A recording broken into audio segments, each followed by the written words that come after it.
Olá, boa noite pessoal, tudo bem?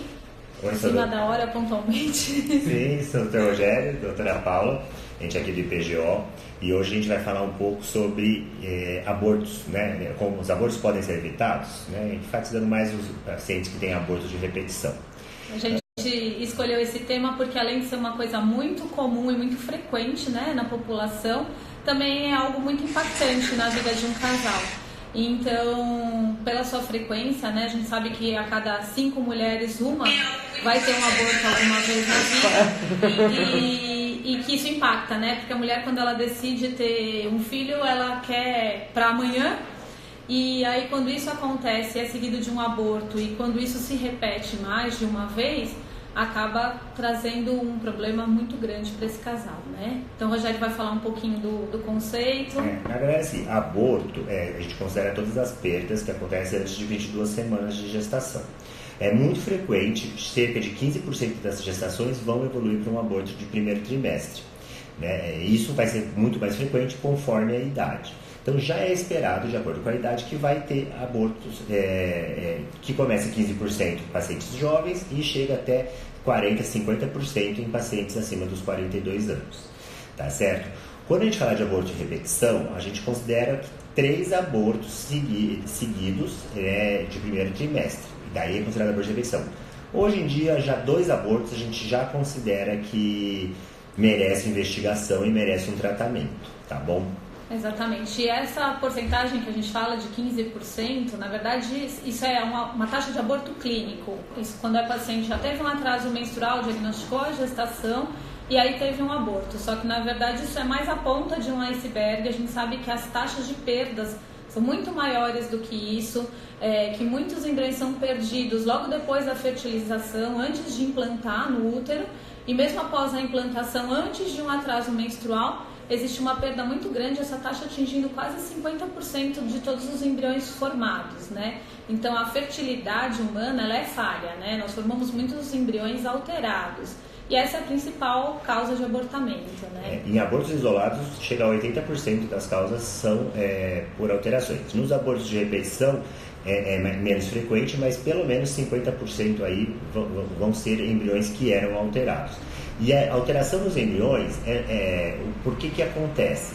O óvulo, quando ele vai se dividir, ele parte de uma célula de 46 cromossomos e ele tem que virar uma célula de 23 cromossomos para juntar com os 23 cromossomos que vem do espermatozoide, né? Então,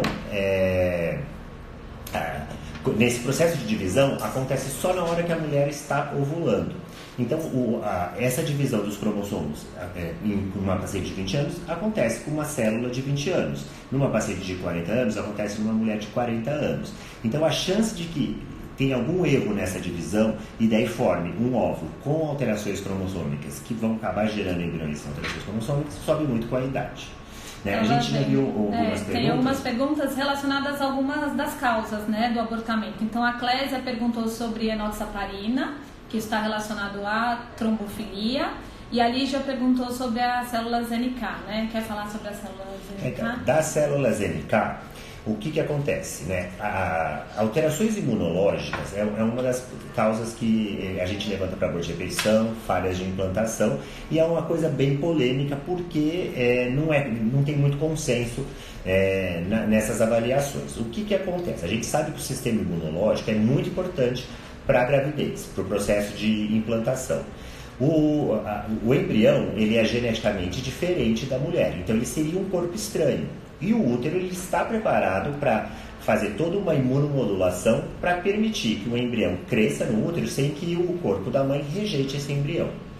Tá certo? Entretanto, né, tem algumas coisas que podem aí atrapalhar. As células NK, o que acontece? Elas têm uma ação citotóxica que elas destroem as células que estão alteradas, tá certo? Então, acredita-se que quando tem uma atividade aumentada das células NK no útero, poderia estar associado a uma maior rejeição dos embriões. Isso não é consenso, mas é uma opção de se fazer. E quando as células NK estão aumentadas, a opção que tem é fazer o intralipídio, a imunoglobulina ou o corticoide. Hoje em dia, a imunoglobulina está com muitas restrições da Anvisa, né, por muito efeito colateral que pode ter e pelo alto custo, sem ter tanta evidência assim que tem benefício. O intralipídio tem se difundido muito em pacientes que têm NK aumentado. O intralipídio, ele é uma solução, né, oleosa que parece agir nas células NK diminuindo a sua citotoxicidade. Tá certo? Então, e seria essa ação citotóxica da célula NK que seria o problema. A célula NK ela é importante para a implantação, mas ela tem dois tipos de NK. A que é citotóxica, que destrói as células, e tem a que na verdade, imunomodula. Tá bom? Então, quando a célula citotóxica está aumentada, a opção que tem de tratamento aí é o intralipídio e o corticoide.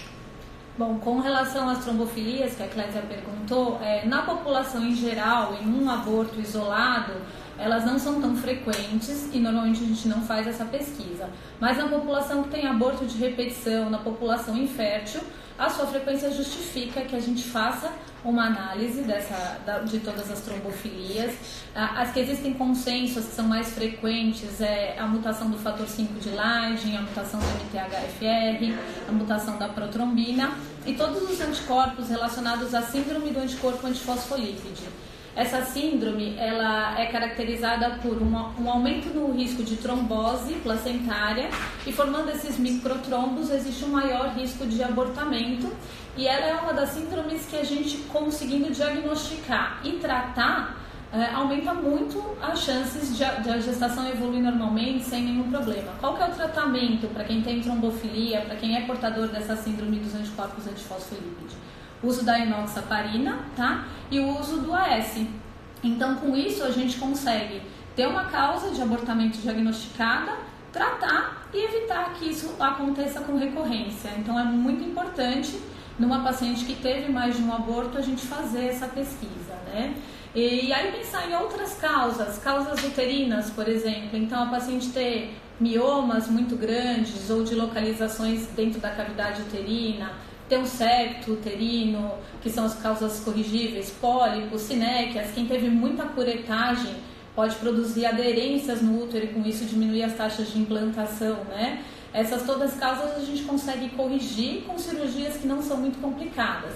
Tem algumas outras malformações milerianas que a paciente nasceu com essas alterações, como o útero bicorno, útero unicorno, útero arqueado, que aí já são mais difíceis de serem corrigidas cirurgicamente, mas ainda assim a gente consegue diagnosticar e pelo menos falar para a paciente qual que é o prognóstico daquilo, evitar uma gestação gemelar nessas pacientes, fazer a cerclagem em quem tem malformação uterina e com isso diminuir o risco de abortamento, né? Então são todas as causas que a gente consegue, com exames rápidos numa rotina, investigar e tratar, diminuindo o risco dessa recorrência, né? Um outro fator importante que a gente tem que falar como causa de... Pode falar. Quer completar a ideia? Então a gente tem que pensar nas causas genéticas, né? Então a maioria das causas genéticas são isoladas, né? Não tem a ver com alguma alteração do casal. E sempre que a gente puder avaliar a genética do produto de abortamento, pode nos dar um auxílio, explicar para o casal, olha, isso aconteceu porque esse embrião era alterado, tinha uma malformação incompatível com a vida. Mas tem alguns casais que têm alterações no cariótipo, ou do homem ou da mulher, e isso produz um aumento na chance de formação dos embriões alterados e com isso aumento do risco de abortamento.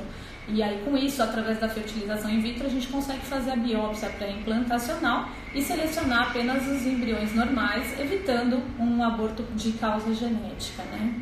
Então, uma coisa que tem que perguntar, se o MTHFR heterozigoto pode ser causa de aborto. O MTHFR é bem polêmico, tem gente que defende que não, tem gente que defende que sim, né? Na verdade, o MTHFR heterozigoto, por si só, não é indicação de tratar todo mundo com isso, pensando em aborto. Mas, em paciente que tem já um antecedente de aborto, de fase de implantação, nós consideramos que vale a pena. Não é consenso, você olha a literatura médica, é super controverso, tem alguns autores que defendem que sim, alguns estudos defendem que não tem interferência. É difícil ela ser a causa isolada de um aborto, mas pelo menos tratar no primeiro trimestre nesses casos com heparina vale a pena nesses casos. O que eu sinto é que as pacientes se sentem muito impotentes, né? De falar, eu quero saber o que está acontecendo, eu quero fazer alguma coisa que evite de eu ter um novo abortamento. E aí é muito difícil de você falar para ela, olha, não tem consenso nenhum, a gente não sabe até que ponto isso vai diminuir a sua taxa de abortamento. Existe um custo, existem os riscos da medicação, mas não, doutora, eu quero fazer alguma coisa. Uma vez que eu descobri isso, eu quero, se tiver uma maneira de minimizar, eu quero fazer, né? Então, a gente acaba, pelo histórico, fazendo algumas vezes o tratamento empiricamente, né? Sem uma indicação muito precisa pela literatura, né? Muito bem, assim, a Michele perguntou, o embrião de D5 tem quantas qualificações? O que seria um D5 ruim ou não existe D5 ruim? Um embrião blastocisto 5, por si só, já é um blastocisto super bem expandido, né? A gente dá notas A e B, pode ser A, B, BA ou até C. E assim, nesses casos, um CC, um 5cc seria um embrião pior do que um AA e um BB. Mas isso não vai indicar um risco tão diferente de implantar ou não, né? Um blastocisto que chegou em 5, ele por si só já é um blastocisto bom. Mas um blastocisto 5AA é melhor que um blastocisto 5BB. E também isso, a morfologia não tem muita tem até relação com a implantação, mas não tem associação depois com o aborto. É bom a gente lembrar que isso é só uma classificação morfológica. Então a embriologista, quando ela coloca que se ele é um blastocisto inicial 1, 2, ou se ele é um blastocisto 4, 5, ela está olhando a característica das células, o quanto que elas são simétricas, o quanto que aquele blastocisto está expandido. Mas ela não consegue ver a genética, é mais ou menos quando você compra um carro usado, você está olhando por fora, se ele não tem nenhum risco, se ele não tem nenhuma avaria, mas você não consegue olhar o motor dele, né? Para isso a gente precisaria da avaliação genética do embrião, do time-lapse, então é uma coisa que nos ajuda, mas ela não é 100%, a gente pode se enganar, achar que um blastocisto lindo vai implantar e ele resulta num beta negativo e a gente transfere de repente o embrião em D3 e aquela paciente engravida. Então é só uma classificação que nos ajuda, mas não é 100%, né? Tive bolsa rota, perdi 2 bebês. Caso eu engravide, eu posso ter novamente? A Jéssica está perguntando. Muito importante essa pergunta. Tudo depende da causa que foi essa bolsa rota. Às vezes você pode ter tido uma infecção e por isso teve a bolsa rota. Fato de ser gemelar já é um risco maior. Mas algumas vezes um problema é do colo, que a gente chama de incompetência estímulo cervical. Quando a gestação vai avançando, o colo abre e daí acaba rompendo a bolsa antes da hora. Nesses casos, tem que ser bem avaliado o seu colo, se não vai estar diminuindo, e numa próxima gestação, para evitar que isso aconteça de novo, pode ser feita uma cerclagem e uso de progesterona ao longo da gestação, que ela relaxa o útero, e também bastante repouso. Isso é uma causa de abortamento que é um pouquinho diferente, não é um abortamento no início da gestação, normalmente eles ocorrem mais tardiamente e aí os abortos vão diminuindo. Então ela teve o primeiro aborto lá com 20 semanas, depois com 18, depois com 16, porque é uma falha no colo de conter. Então à medida que o útero vai crescendo e ficando mais pesado, esse colo abre, aí causa uma ruptura na bolsa e a paciente entra em trabalho de parto. Normalmente é uma história de entrar em trabalho de parto sem dor nenhuma. E aí isso é facilmente corrigível, né? A gente consegue fazer exames para avaliar como está o colo e indicar a cerclagem quando já tem uma história assim bem característica. A Lígia também está perguntando, a alteração da tireoide é um fator de aborto? Se estiver muito alterado a tireoide, um hipotireoidismo pode ser uma causa de aborto, né? Tanto de aborto como problemas na gestação, tá certo? É difícil ela estar associada com aborto de repetição, né? Mas a gente sempre investiga a tireoide e sempre e sempre trata quando tem um hipotireoidismo, mesmo que seja um hipotireoidismo sem clínica. Qualquer endocrinopatia, né? Então a tireoide alterada pode levar a isso, uma diabetes descompensada no início da gestação está ligada ao maior risco de aborto e maior malformação do feto. Aumento da prolactina está mais relacionada a não conseguir engravidar do que abortamento, mas também pode causar. Então é importante estar com toda essa parte hormonal bonitinha e controlada, né, para evitar essas doenças e esses abortos. Fragmentação de DNA alta, como evitar abortamento na FIV, né? A fragmentação de DNA também tem alguma associação com o aborto, embora também não é uma associação tão direta. né? Quando tem uma fragmentação aumentada, existem algumas opções de tratamento, né? Avaliar se não tem infecção e daí tratar a infecção no homem, tá certo? Se tem varicocele, a cirurgia de varicocele pode melhorar também, e o uso de antioxidantes. Tudo isso pode melhorar a fragmentação. Se mesmo assim a fragmentação continua aumentada, na hora que a gente seleciona os espermatozoides, a gente pode usar uma outra técnica normal para fazer a ICSI, que a gente chama de PICSI, que na verdade coloca eles numa placa e os espermatozoides que aderem a essa placa são espermatozoides com menor fragmentação. Com isso, a gente pode melhorar o resultado da FIV. A idade masculina, né? Às vezes a gente só pensa na idade feminina, mas é importante a idade paterna, principalmente a partir dos 50 anos. E quando associada a uma idade materna mais do que de 35 anos, também aumenta o risco de aborto. Por isso mesmo, aumento do estresse oxidativo, aumento da fragmentação do DNA.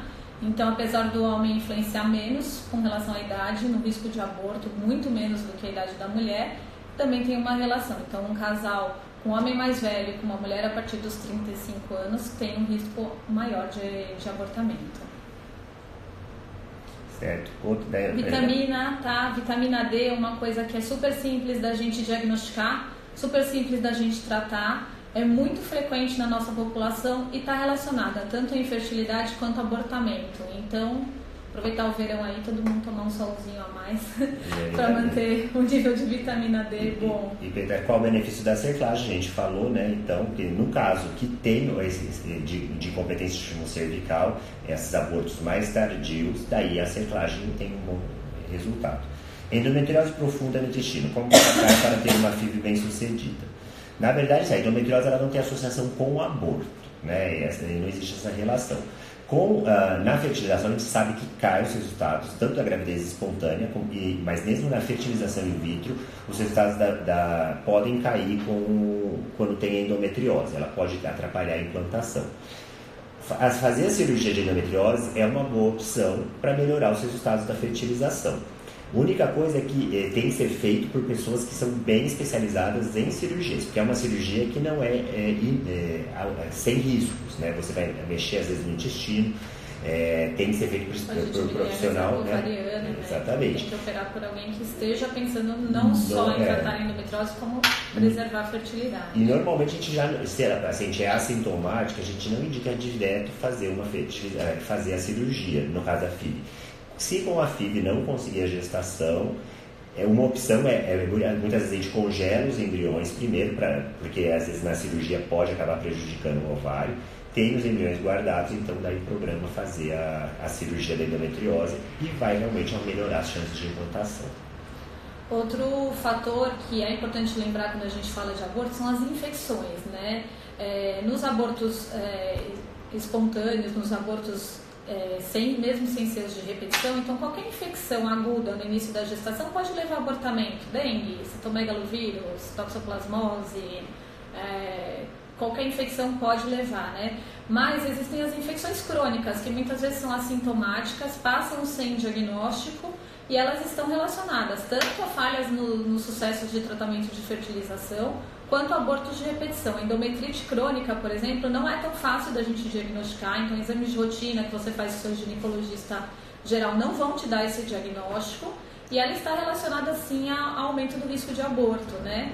E a gente consegue diagnosticar através tanto da biópsia do endométrio quanto de alguns marcadores imunohistoquímicos, tratar e com isso evitar um novo aborto, né? Os medicamentos para ovulação, a Marina está perguntando se tem algum fato no abortamento. Normalmente não tem essa relação, né? Usar medicações para estimular o ovário não vai aumentar a incidência de aborto, tá bom? O marido obeso tem varicocele, se fizer a bariátrica, melhora a qualidade e quantidade dos espermatozoides do meu marido? Pode melhorar, tanto a cirurgia de varicocele como perder peso, pode melhorar a qualidade do sêmen e a fragmentação do DNA do espermatozoide também.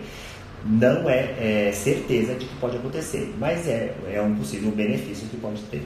Aninha, você fez eu lembrar de uma coisa muito importante. Existem fatores modificáveis que estão relacionados ao aborto e que estão muito relacionados aos nossos hábitos de vida. Então, às vezes a gente pensa em exames de última geração, super difíceis de fazer, e a gente esquece que o café em excesso pode aumentar o risco de abortamento.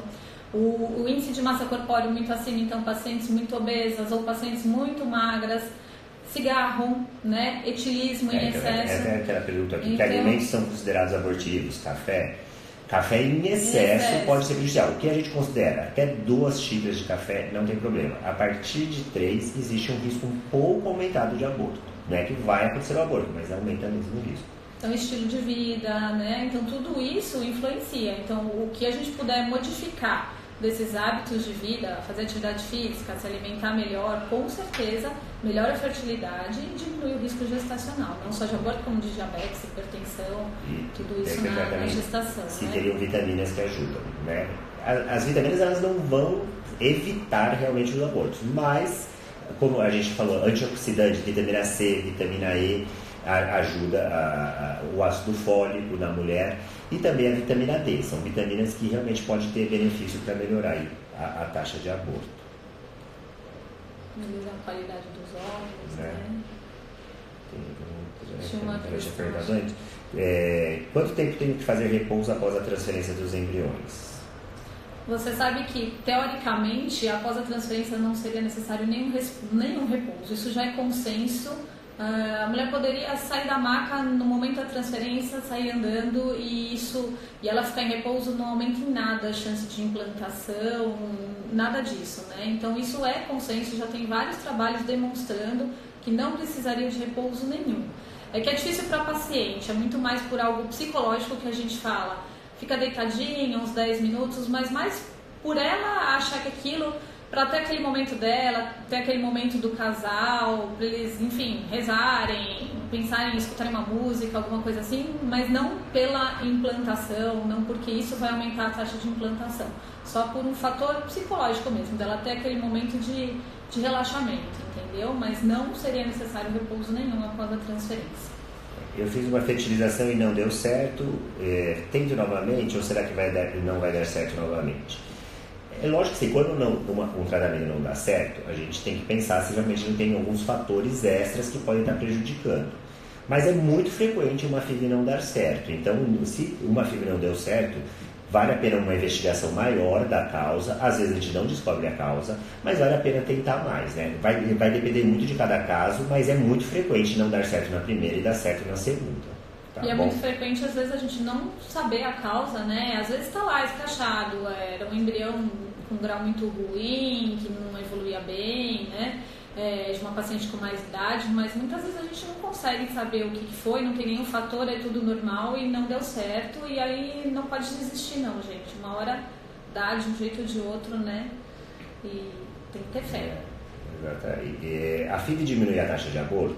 O aborto pode acontecer tanto ou não com a FIV. Existem algumas situações, por exemplo, que as causas são por alterações cromossômicas no embrião, que fazendo a FIV, daí você fazer uma biópsia do embrião, selecionando os embriões euploides, com isso você vai diminuir a chance de ter aborto. Se essa for a causa, por alterações genéticas nos embriões, daí a FIV vai melhorar muito a taxa de aborto. Se não, com FIV ou espontâneo, acaba tendo uma taxa muito semelhante. Tá bom? Acho que alguém perguntou de alimentação, né? Intolerância ao glúten é uma coisa que às vezes a gente tem que lembrar. A paciente que tem muita desconforto intestinal, tem infertilidade, pode estar relacionado, então às vezes vale uma pesquisa, não tem todos os sintomas escrachados da intolerância ao glúten, mas a infertilidade, o abortamento pode ser aí uma das causas, uma das consequências, então às vezes vale a pena tentar restringir um pouquinho da dieta e ver se isso melhora, né? Eu tive 2 bebês que vieram a óbito que tinham a síndrome de Merkel-Gruber. Pela FIV tem chance de ter bebê perfeito?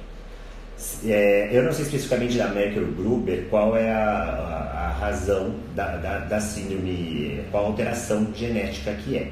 Normalmente, alterações cromossômicas e mesmo de genes específicos, é possível selecionar os embriões que não tenham. Você faz a fertilização in vitro, faz a pesquisa, né, desde que a gente consiga descobrir o gene causador, né, daquilo, né, e daí você consegue realmente excluir os embriões que tenham essa alteração. Tá certo? Minha esposa tem um MTHFR com homocisteína normal. Tem que fazer heparina?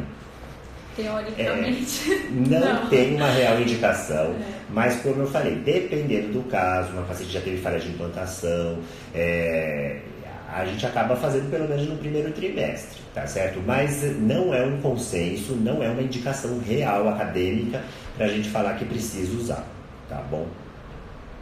Endométrio laminar mais blastos. Tive um aborto com 7 semanas. Pode ter sido a má qualidade do esperma ou MTHFR?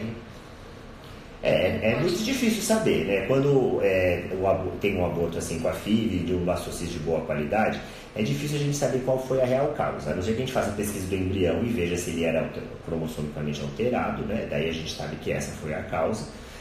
A qualidade do sêmen, ela também não está tão relacionada, ela está mais relacionada na qualidade de você ter embriões ou não de boa qualidade. Mas não tem tanta associação com o aborto, a não ser algumas taxas de fragmentação aumentada que pode ter uma relação. O MTHFR, como a gente falou também, é difícil a gente associar isso como causa do aborto. A gente acaba tratando quando tem essa alteração, mas ela não é poder considerar que foi a causa do aborto. Tem que avaliar bem todos os exames para saber, né? E como eu falei, muitas vezes a gente não consegue descobrir qual foi a causa, tá bom? E até pela nossa angústia a gente acaba fazendo exames a mais, tratamentos a mais, mas porque é realmente muito angustiante. A gente presencia todo dia a dificuldade dos casais de engravidar, e quando engravidam, viram um aborto, é realmente muito difícil, né, para aceitar e para tratar. Então qualquer apoio, qualquer ajuda que a gente puder dar, qualquer coisa a mais, já cria uma pontinha de esperança aí para os casais e a chance para tocar em frente, né? MTHFR heterozigoto com antitrobina 3 baixa com homocistênia normal. Precisa usar heparina? O MTHFR, como eu falei, é polêmico, não é uma indicação formal, mas a gente acaba usando. A antitrobina 3, sim, pode ser uma indicação. Também não é uma trombofilia que não está assim tão associada com a aborto de repetição, mas somadas essas duas trombofilias, vale a pena tratar. Na nossa opinião, não é um consenso, mas a gente trata. Tá bom. Acho que alguém perguntou do café, não é que precisa excluir antes de engravidar o café, a gente tem que limitar 2 xícaras de café por dia, tá? O problema é a cafeína em excesso, não é proibido, né? E lembrando que o café também tem uma associação com maior dificuldade para engravidar, então vale a pena, enquanto você está tentando engravidar, diminuir o café, não precisa parar. Mais importante que o café é o cigarro, né? O cigarro realmente tem indicação de parar para quem quiser engravidar, até porque ele diminui a motilidade da tuba, ele altera a qualidade dos óvulos, ele acelera a idade para menopausa. Então o cigarro sim é um grande vilão aí, né? O café é como... E o exercício também. Exatamente. O exercício, quanto tempo e tipo de exercício auxilia a ovulação. Na verdade, o exercício não interfere muito na ovulação. Exercícios excessivos, paciente que vai à exaustão, tem associação com uma piora da fertilidade. Mas daí vem muito do que a paciente está acostumada a fazer, né? A atividade física é prazerosa e tudo que deixa a mulher bem pode melhorar o ciclo menstrual e a taxa de ovulação, né? Depois de um beta negativo, quanto tempo depois posso tentar novamente? Logo, assim que você estiver pronta. Bem psicologicamente, né, para ter outro tratamento. Mas não tem um intervalo que precise fazer entre o beta negativo. Existem protocolos, a gente consegue fazer 2, 3 coletas no mesmo ciclo, vindo negativo e você estando bem, a gente pode começar. Qual o tempo ideal para tentar novamente após um aborto espontâneo completo? Na verdade, também isso não tem uma resposta definida disso. Normalmente, formalmente, o que a gente indica? Esperar 2 ciclos menstruais, daí a partir do 3º ciclo você poder voltar a tentar. Um aborto completo que não precisou fazer curetagem, não precisou fazer nada, em teoria nem precisaria todo esse tempo. Mas mesmo assim a gente orienta 1 a 2 meses pelo menos de intervalo, no mínimo, né? Classicamente indicam 3 meses, mas 2 ciclos de intervalo é suficiente. É um pouco mito, né? Eu lembro no meu R1 eu falava para as pacientes, agora espera 6 meses, usa a pílula para o seu útero voltar ao normal. Na verdade, a cavidade estando bonito, o endométrio estando tudo bem, não tem um porquê a gente esperar. É que a partir de que você teve mais de um abortamento, acho que antes de tentar novamente vale a pena investigar para que isso não se repita. Então, pelo menos excluir as causas que a gente conseguir antes de engravidar novamente, né? É pedido exame de Zika ou de síndromes para a doadora da minha FIV para evitar aborto? Zika, sim, toda paciente que vai fazer coleta tem que fazer o exame de Zika, então toda paciente, não só de Zika, como todas as outras sorologias. A pesquisa de síndromes, a gente sempre faz o cariótipo da doadora e ela não pode ter nenhum antecedente de alguma alteração genética cromossômica na família. Pesquisas de genes específicos são milhares de genes que tem na população e são raros, então isso não é feito. É possível, se o casal quiser, fazer, porque como esses genes seriam genes que só se manifestam se vier do óvulo e do espermatozoide, fazer a pesquisa no caso no marido, se ele tiver algum gene que seria de risco, se a doadora tiver também, pode ser feita essa pesquisa. Não é feito de rotina, mas é uma possibilidade de se fazer. Por exemplo, tem casais que chegam, meu marido tem um gene para... Desculpa, a gente interrompeu um pouquinho. Então a gente consegue investigar se a doadora tem também o gene para ver se existe o risco ou não de desenvolver a doença, né? Mas isso não como rotina, normalmente em casais que têm algum histórico, né? Alguém perguntou do ERA, né? Eu tenho aqui sobre o cross-match. Existe realmente essa questão? Olha, hoje não se leva em conta, não fazemos, nem faz a pesquisa. O tratamento que era com as vacinas, a Anvisa não libera aqui no Brasil, a FDA nos Estados Unidos também não libera, porque não tem evidência científica de que tem benefício. Então hoje nem se faz essa pesquisa. Tá bom? A zoospermia sem causa na investigação pode ser indicativo de portador do gene da fibrose cística?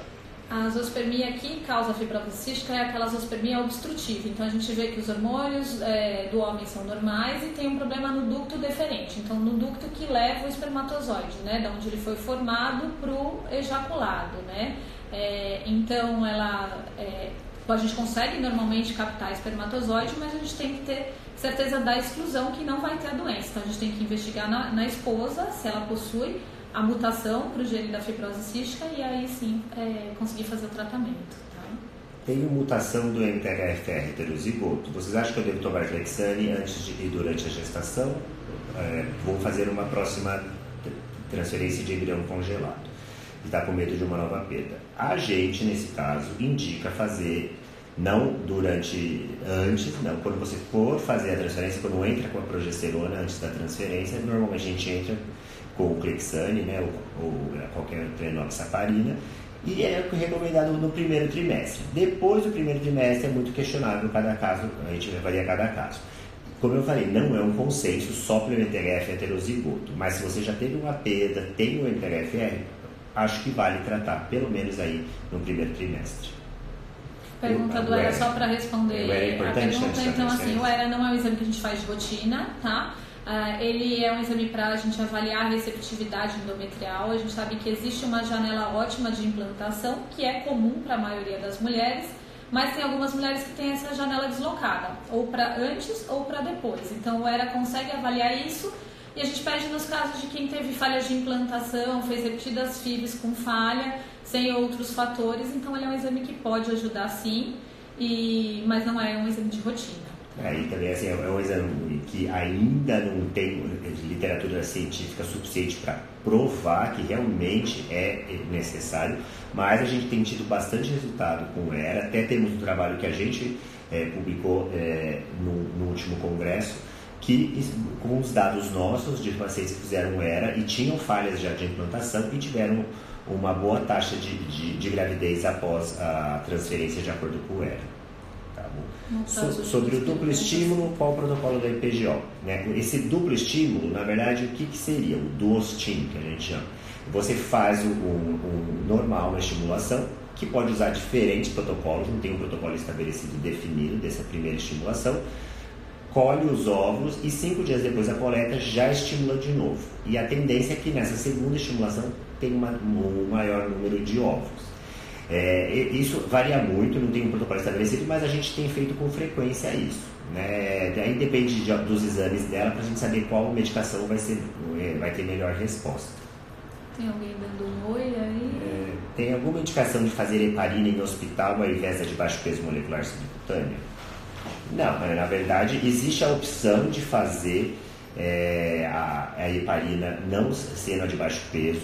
Só que a gente não recomenda, porque primeiro que ela não é uma vez ao dia, ela tem que ser 2 vezes ao dia e ela pode diminuir muito a plaqueta. né? Então acaba causando risco de sangramento porque a plaqueta fica baixa. E como normalmente a gente usa por um tempo prolongado, diariamente, né, noxaparina é a melhor opção. Uma FIV com quantidade de... Pode falar um pouquinho sobre as alterações da célula NK?